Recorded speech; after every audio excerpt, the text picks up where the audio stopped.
ఓం నమ శివాయ. ద్వాదశ జ్యోతిర్లింగాలలో ఉజ్జయిని మహాకాళేశ్వర్ ఒకటి. ఉజ్జయిని క్షేత్రం మధ్యప్రదేశ్లో ఉంది. ఉజ్జయిని మహాకాళేశ్వర క్షేత్రం ఇండోర్ భోపాల్కు దగ్గరలో ఉంది. ఇండోర్ నుంచి 55 కిలోమీటర్లు, భోపాల్ నుంచి అయితే 192 కిలోమీటర్లు ఉంది. ఉజ్జయిని క్షేత్రానికి ఈ ఉజ్జయిని పూర్వం అవంతి అని పిలిచేవారు. భోజరాజు ఈ ప్రాంతాన్ని పాలించాడు. అష్టాదశ శక్తిపీఠాల్లో ఒకటైన మహాకాళి శక్తిపీఠం ఇక్కడ ఉంది. అదేవిధంగా శ్రీకృష్ణుడు విద్యను అభ్యసించిన సాందీపుని ఆశ్రమం కూడా ఇక్కడే ఉంది. అంగారక గ్రహం జన్మించిన ప్రదేశం కూడా ఇక్కడే ఉంది. అంగారక గ్రహం జన్మించిన ప్రదేశాన్ని మంగళనాథ్ అని పిలుస్తారు. ఈ మంగళనాథ్ ఆలయం కూడా ఇక్కడే ఉంది. ప్రతి 12 ఏళ్లకు ఒకసారి జరిగే కుంభమేళ ప్రాంతాలు 4 ప్రదేశాల్లో ఈ ఉజ్జయిని కూడా ఒకటి. ఈ క్షేత్రంలో పరమశివుడు స్వయంభూగా వెలిశాడు. శివభక్తుడైన చంద్రసేనుడు అనే మహారాజు ఈ ప్రాంతాన్ని పాలించాడు. ఆయన పరమ భక్తుడు, శివునికి మహాభక్తుడు. ఆయన ఆలయంలో అర్చనలో ఉండగా, ఆయన పూజ చేస్తూ ఉండగా శత్రువులు రాజ్యంపై దండెత్తి ఆ మహారాజును చంపేందుకు ప్రయత్నించారు. అటువంటి సమయంలో పరమేశ్వరుడే స్వయంగా మహాకాళేశ్వర రూపంలో శత్రురాజులను జయించి హతమార్చి ఈ శివభక్తుడిని రక్షించాడని.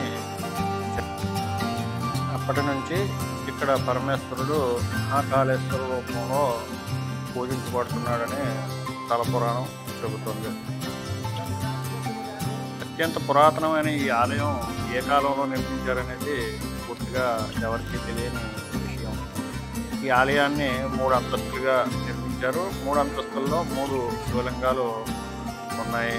మొదటిది మహాకాళేశ్వర లింగం కాగా, రెండవది ఓంకారేశ్వర లింగం, మూడవది నాగచంద్రేశ్వర లింగం.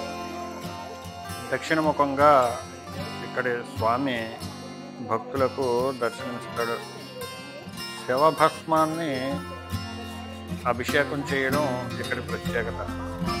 ప్రతిరోజు 4 గంటల నుంచి 5 గంటల సమయంలో తెల్లవారుజామున ఈ భస్మ అభిషేకం నిర్వహిస్తారు.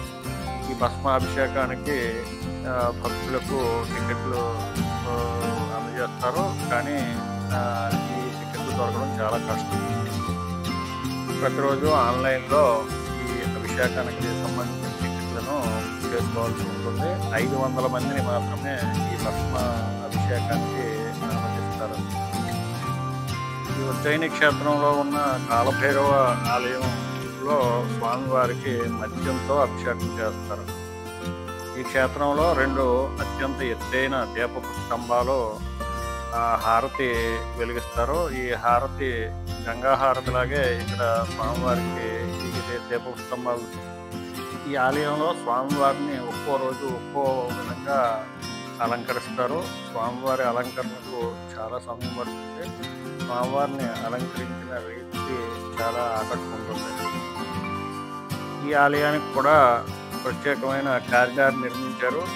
ఈ కారిడార్ ప్రాంగణంలో నిర్మించిన ఈ కారిడార్లో అనేక రకాల అవతారాలకు సంబంధించిన దేవీ దేవతా విగ్రహాలు ఆకట్టుకుంటాయి. శ్రీకృష్ణుడు, పరమేశ్వరుడు, గంగావతరణ, అదేవిధంగా పరశురామ అవతారము, రామావతారం, ఇలా అనేక అవతారాల విగ్రహాలు ఇక్కడ